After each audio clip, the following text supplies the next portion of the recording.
Ini series terakhir dari Metamorfosa gue udah beres semuanya kayaknya. Dan gue mau langsung aja. Jadi ini masih berhubungan dengan bagaimana cara gue itu menyembuhkan trauma depresi dan bagaimana cara gue menerima diri gue gitu ya. Dan mengetahui realnya gue gitu. Yaitu gue itu suka banget bercanda. Memang pada aslinya gitu. Emang gue tuh punya rasa humor sekali. Walaupun mungkin rasa humor gue tuh bisa jadi berbeda ya dengan orang-orang. Tapi yang gue pastiin, gue itu tidak pernah bercanda tanpa ingat untuk asertif dan untuk tetap menjaga rasa hormat gue gitu, respect ke orang lain. Tetap menjaga perasaan orang lain. Terus, tapi uniknya gue itu kan padahal banyak banget ketawa dan bercanda ya. Tapi gue tuh bisa sangat serius sama yang biasanya orang tuh bercanda gitu, malah nggak serius sama hal itu. Contoh, gue itu mempelajari attitude, manner, etika. Gue juga mempelajari cara ngomong. Gue mempelajari cara treat. Gue mempelajari cara menyayangi orang gitu kan. Itu jarang kan ada orang kepikiran pengen mempelajari itu gitu. Kayak misalkan, ngapain belajar ngomong, kan sebenarnya yang penting punya mulut. Nah kalau gue tuh nggak bisa kayak gitu. Gue tuh nggak suka menerima sesuatu itu dengan pasif dari gue kecil gitu kayaknya. Sebenarnya yang bikin gue itu mungkin punya cara berpikir yang inovatif, kreatif gitu ya, dan out of the box gitu, mind blowing. Karena gue itu memang sebenarnya bosenan. Jadi memang perlu, karena diri gue bosenan, jadi gue tuh terbiasa untuk menangani diri gue itu dengan banyak metode gitu, dengan metode yang berinovasi terus, supaya gue itu tidak bosan gitu. Gue tuh mengerti cara membuat diri gue nggak bosan karena gue bosanan gitu. Tapi itu ternyata membuat pikiran gue itu terlatih untuk berpikir yang nggak biasa gitu. Yang nggak orang-orang pikirkan gue bisa pikirkan, yang nggak orang lakukan gue bisa lakukan gitu. Gue juga punya prinsip yang sangat berbeda mungkin dari kebanyakan orang, yaitu gue itu memperlakukan orang persis bagaimana gue ingin diperlakukan gitu. Jadi cara gue memperlakukan orang itu sebenarnya untuk ngasih tahu juga gitu bahwa gue ingin diperlakukan seperti itu. Biasanya orang biasa itu memperlakukan orang secara reaktif, artinya memperlakukan orang sebagaimana orang itu memperlakukan dia gitu kan. Nah kalau gue tuh enggak, itu gue punya prinsip dan standar sendiri gitu.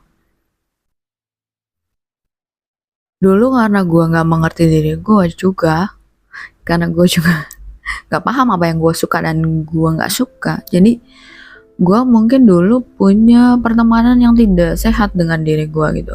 Gue kadang mungkin melihat diri gue tuh dengan cara yang salah, dari sisi yang negatif gitu, dari sisi yang negatif terus. Gue tahu sih dapatnya dari mana cara berpikir saya kayak gitu, cuman kan kita harus selalu berorientasi sama solusi gitu, jadi move on kayak gitu. Makanya gue itu sebenarnya ya menyembuhkan sisi perfeksionis gue juga, karena ibu gue tuh perfeksionis gitu. Jadi udah pasti gue itu perfeksionis ke diri sendiri dan ke orang lain nantinya gitu. Nah gue nggak mau kayak gitu, karena perfeksionis tuh harus punya kebijaksanaan untuk menempatkan. Karena kalau nggak punya kebijaksanaan untuk menempatkan, ditempatkan di tempat yang tepat, itu bisa menghambat, bisa capek-capekin diri sendiri, bisa susah berkembang, bisa susah bertumbuh gitu. Kalau sekarang gue udah mulai punya pertemanan yang mungkin sangat baik dengan diri gue ya, karena memang sudah harmoni gitu antara pikiran gue, hati gue, jiwa gue itu harmoni gitu, semuanya tuh berjalan ke arah yang sama. Makanya gue sebenarnya tidak sangat kesusahan untuk ketika gue ingin melakukan sesuatu atau gue pengen mencapai sesuatu gitu, karena semuanya kompak.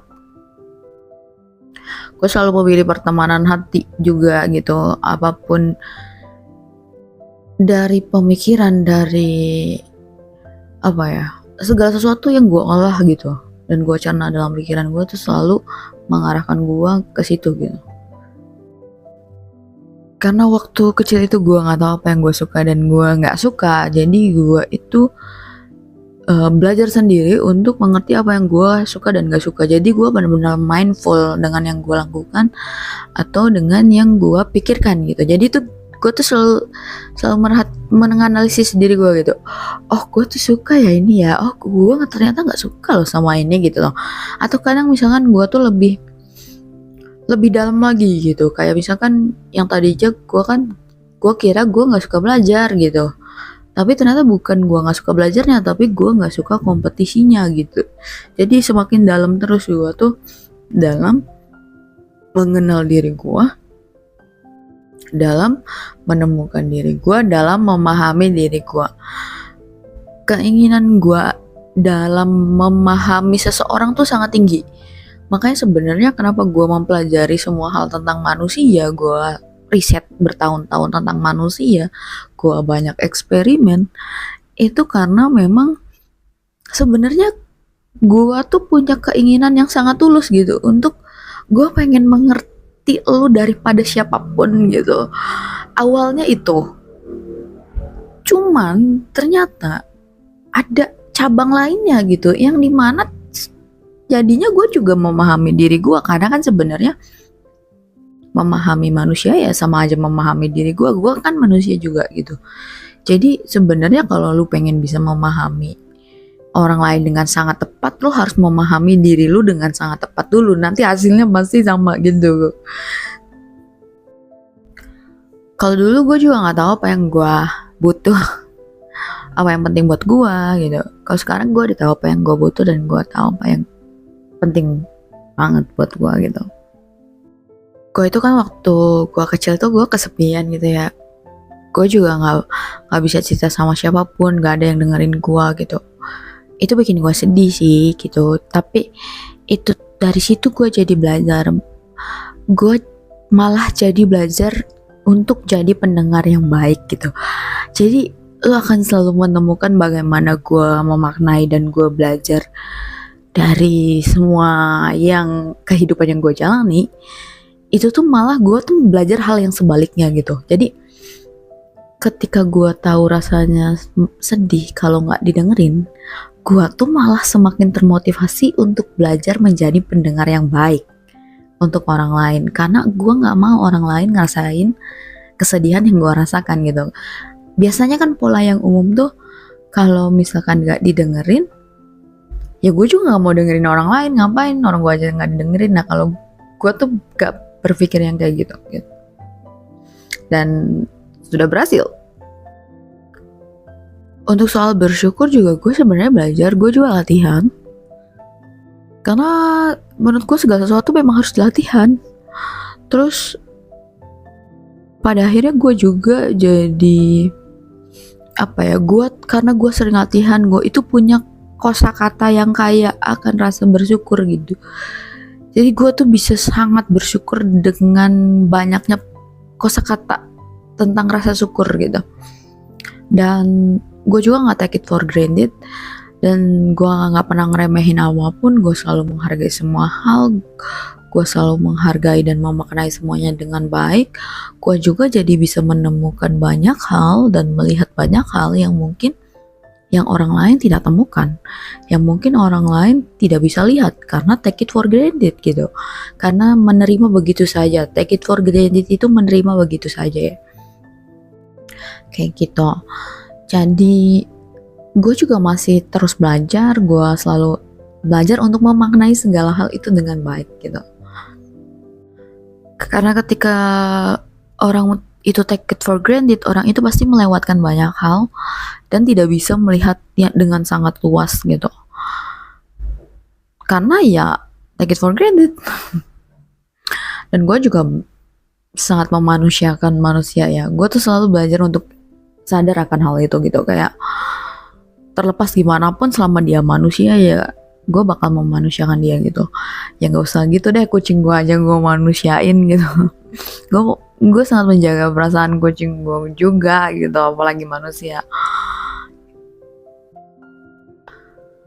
Sebenarnya alasan kenapa gue cinta banget buku itu karena buku itu adalah save my life ya, savior gitu, menyelamatkan hidup gue. Salah satu yang bisa bikin gue itu sembuh adalah ketika gue jatuh cinta sama baca buku gitu. Makanya gue tuh sangat menghargai sekali buku ya, cinta banget gue, kayak apa ya, maksudnya tuh buku tuh udah gue anggap bagian dari hidup gue gitu. Lu kalau hidup sama gue harus siap-siap hidup sama buku, karena pasti ada buku di mana-mana dan udah pasti ada mini library gitu. Karena gue nggak bisa hidup tanpa buku juga sih gitu. Gue dulu udah pernah mati rasa bertahun-tahun dan sekarang gue udah mulai hidup lagi dan gue bahagia banget gitu. Dan sebenarnya dulu itu gue self harm tuh ya sebenarnya bukan buat nyari perhatian, tapi memang gue gak mau nyakitin orang lain, sangat gak mau. Dan dulu tuh gue kalau marah dipendem gitu, jadi marah dipendem tuh gak sehat,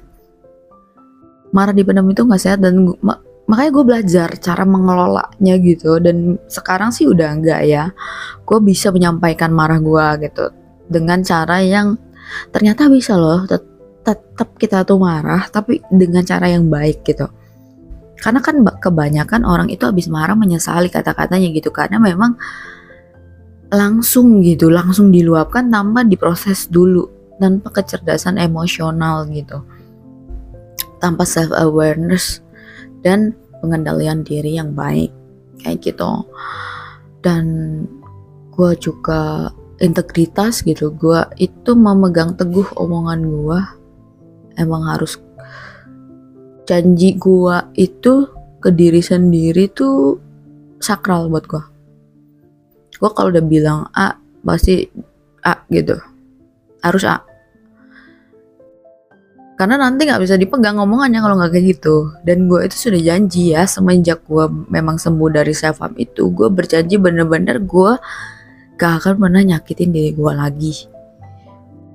Dan gue tepatin sampai sekarang, walaupun gue masih belajar ya, masih tetap terus belajar untuk lebih menyayangi diri gue lebih baik lagi gitu, untuk lebih berbaik hati kepada diri gue lebih baik lagi gitu. Gue pun waktu itu minta maaf ke diri gue minta maaf karena gue itu udah jahat gitu sama diri gue waktu itu. Dan gue juga berterima kasih gitu, karena diri gue begitu sabar menunggu kesadaran diri gue kan gitu kan. Makanya gue punya hubungan yang luar biasa dengan diri gue sendiri. Gue dulu sempat mikir apakah gue tuh memang diciptain cuman buat nyenengin orang, apa emang gue tuh gak boleh seneng gitu. Ya ternyata itu pikiran yang salah gitu. Tapi kan butuh waktu, karena memang gue juga nyari sendiri jawabannya gitu, bukan yang orang ngasih tahu gue gitu. Dan dulu juga gue salah kan mikirnya, ketika gue tidak menyakiti orang tapi menyakiti diri gue tuh, gue berpikir itu sudah melakukan hal yang baik. Tapi kan tidak. Gue udah pernah bilang, ketika lu sehat mental, lu tuh mengerti bahwa ketika lu menyakiti diri lu tuh sama aja lu menyakiti orang lain. Karena ketika lu tidak menjaga diri lu menyakiti orang-orang yang menyayangi lu juga gitu kan, ya gitu. Dan semenjak saat itu gue udah janji gak mau nyakitin diri gue gak pernah mau membebani diri gue berlebihan, gue gak mau terlalu mempush diri gue gitu. Maksudnya gue tuh akan selalu menjadi pendengar yang baik untuk diri gue tetap berjuang, gue tetap berusaha, tetap juga. Makanya gue juga gak mau benci siapapun, karena itu membebani gitu kan. Salah satu hal gue juga gak mau mikirin yang gak penting dan gak perlu gitu. Itu juga yang menyebabkan gue gak mau nyakitin orang lain, gak mau manfaatin orang lain.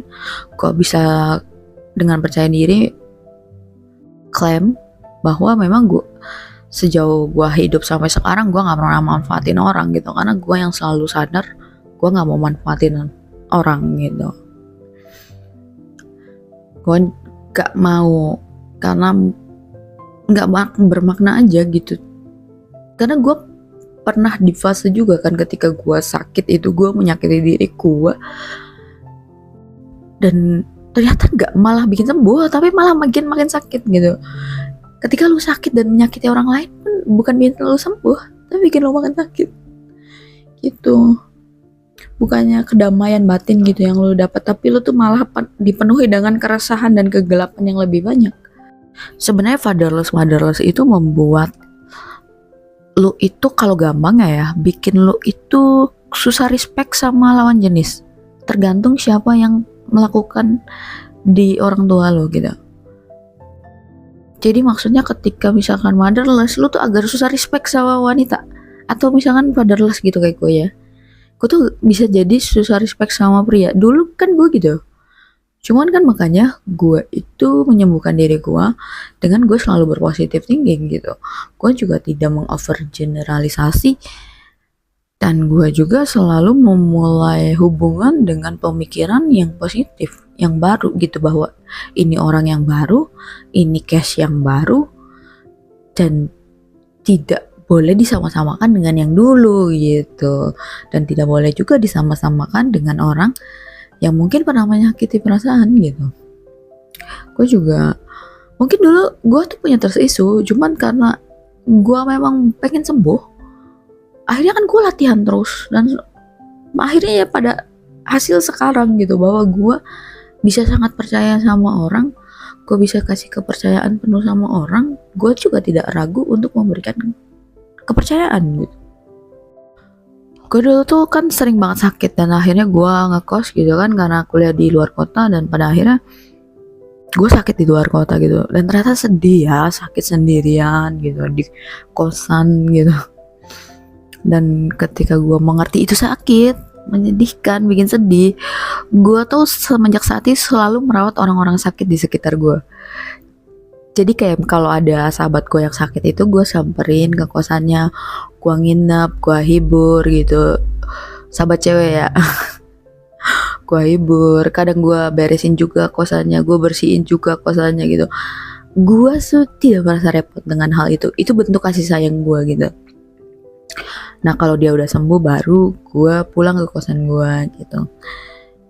Jadi setiap kali gue merasa sedih atau sakit itu, gue selalu belajar supaya gue itu bisa menjadi seseorang yang membuat orang lain tidak merasakan hal yang gue rasain, gak merasakan sakit dan sedih yang gue rasain gitu. Dan gue tuh bahagia gitu dengan itu. Kalau dulu tuh gue sebenarnya punya keunikan, gue sensitif banget sama sakitnya orang lain. Jadi kayak misalkan lu ketemu gue, lu lagi sakit, gue tuh bisa ngerasain sakit yang lu rasain gitu, sakit fisik juga ya. Dan itu tuh ya lumayan nih, gue kaget awal-awalnya, kenapa nih kayak gini. Lu lagi sakit ya? Biasanya gue nanya kayak gitu. Terus kata dia, iya kok lu tahu? Ya gue ngerasain gitu. Tapi gue nggak nganggap itu sebuah musibah ya. Gue malah bersyukur gitu kalau gue bisa ngerasain yang orang lain bisa rasain. Jadi gue bisa lebih mengerti dan berempati gitu kan. Tapi karena lama-lama gue mulai mengerti cara mengolahnya, jadi tidak mengganggu gue juga gitu. Kalaupun gue sekarang masih tetap sesensitif itu sama luka, sama sakitnya orang lain, tapi gue sudah mulai bisa meregulasinya dengan lebih baik gitu. Dan gue tuh dulu gue itu dulu selalu memulai persahabatan itu dengan ketulusan dan kasih sayang gitu. Sampai sekarang ya, itu tuh prinsip. Jadi gue tuh tipe orang yang memang gak peduli apapun yang orang lakukan gitu. Maksudnya kayak kalau orang lain mikir ya temenan kenapa harus tulus, harus sayang sih. Nah kalau gue tuh ya gue sukanya tulus dan sayang, kenapa gitu. Nah gue tuh bisa kayak gitu. Dan tapi itu juga yang membuat gue tuh kalau punya hubungan sama seseorang ya, sama persahabatan misal, itu bisa panjang banget gitu. Kayak apa ya, gue tuh selalu punya teman-teman yang sangat baik gitu, sangat sayang sama gue juga, sangat tulus sama gue juga gitu. Ya mungkin karena gue selalu memulai persahabatan dengan seperti itu. Kalau lu tanya, emang ada yang ngajarin gue nggak ada. gak ada yang ngajarin gue buat kayak gitu. Gue yang pengen sendiri, gue yang mau sendiri, gue belajar sendiri gitu. Gue yang memang sukanya gitu.